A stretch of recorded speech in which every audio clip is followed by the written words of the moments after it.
Hello, everyone. Thank you very much for watching. Just had a nice long Zoom with Debbie on Moxie Works, but I want to jump back on here today with a quick message for today on the 18th. Yes, 18th already. So the message today is avoid, and it won't take you long, not too long today, just a few minutes, but avoid awkward silences with your clients. What I mean by that, in sales, you have to show that you're knowledgeable, that you have information, that you know what's going on in real estate, and you have to keep the conversation going when you have somebody. When you have somebody that you talk to or network with or call on the phone, you're prospecting, you're running into people, you have to have information to give them, things to say, so you seem knowledgeable when someone asks you a question, and you have to have objection handling when they ask you a question that you don't know. So you can't act in sales or real estate unknowledgeable about what's going on. So that's now I picture, when I say these type of things, I picture that fast talking salesman that doesn't let someone else talk. They're not allowing their potential new client or client to talk and ask questions to.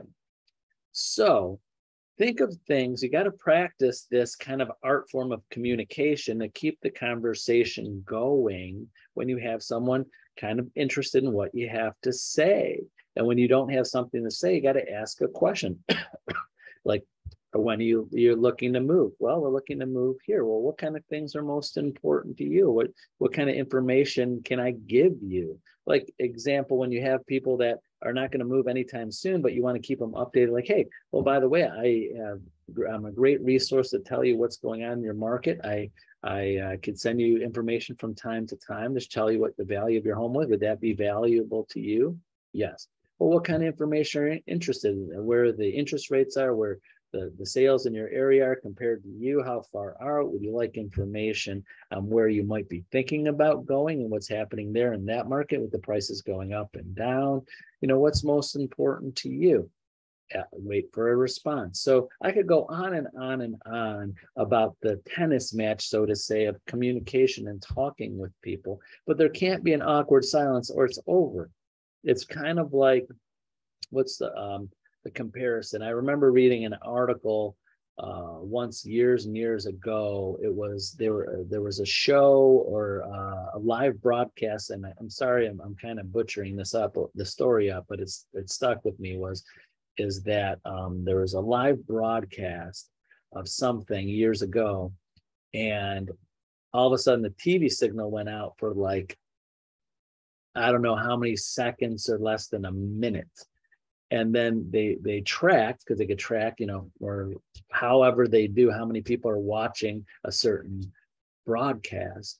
But the millions and millions and millions of people they lost by just that TV signal going out for seconds or tens of seconds or less than a minute. People just changed gears.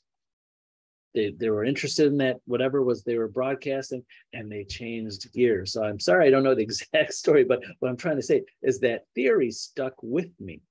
That theory stuck with me, in that if you have a communication with someone, it doesn't matter how fast you're talking or going back and forth and watching, them listening to you or them talking, but you got to keep that. You got to make sure there's not that awkward silence, that pause, just like that example of the TV broadcast going out for just a little bit and then everybody's changed channels. And I think of that when communicating with people. If they're not talking and I'm not talking and going back and forth, and they feel engaged with what I'm saying, not like this is, I'm not engaging with you. I'm sending you information. And unfortunately, I wish this could be engaged with dozens or hundreds of different agents. I do that separately, but most people, when you're building a relationship with them in real estate and potential future clients, they want a tennis match of communication of here's questions, here's answers, here's ideas, here's thoughts, back and forth. But if there's nothing to say, then it's like, okay. It's kind of like when you have those conversations with people, friends, relatives, and like after you talk enough, You're like, okay, that's it. Kind of updated y'all enough on everything. Now let's say goodbye, you know. And if you're the type of person, my opinion is, if you're one of those type of person is that you don't know when to end a conversation. I mean, because you have such a good engage, not with the same person all the time, different people. You have the gift of, in that gab or gift of connection where people just you have a great conversations with people, and that you just don't even know when to end them because you're both going back and forth. Take note of that. That's a good, it's a good quality to have in business and in sales. If it's a conversation feels forced, or people just want to end conversations with you when you start and they're not interested in what you have to say, it's going to be very hard for you in real estate. But if you just know how to communicate with people and they enjoy talking with you and communicate and connect with you in any level, basically, it's just going to help you in real estate. So hopefully that made sense. But if not, call me, text me, we'll set up some time, we'll go over things. And I could tell, you know, I talk to dozens and dozens and dozens of people every day. Am I the best communicator? No. Am I, my skills have gotten better over 30 years in real estate? Yes.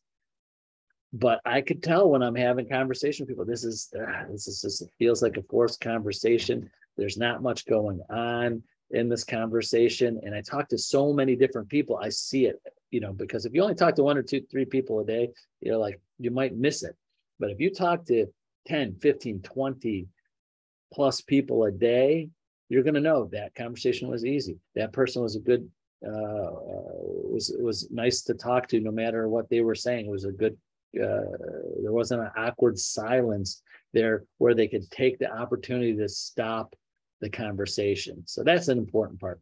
That awkward silence gives the time, no matter what you said before, gives that opportunity that conversation's over and there's nothing else to say. But you should always have enough things to say that keeps the conversation going almost as long as you want or they want. But so that, hopefully that made a little bit of sense. It's clear in my head, but I could clarify more. Just get, feel free to call me, text me, email me, and I'll set up some time to go over this more in detail. So that's it for Friday. That's it for today. Thank you very much for watching. And if you need anything, reach out. Have a great day, and we'll see you tomorrow. Bye-bye.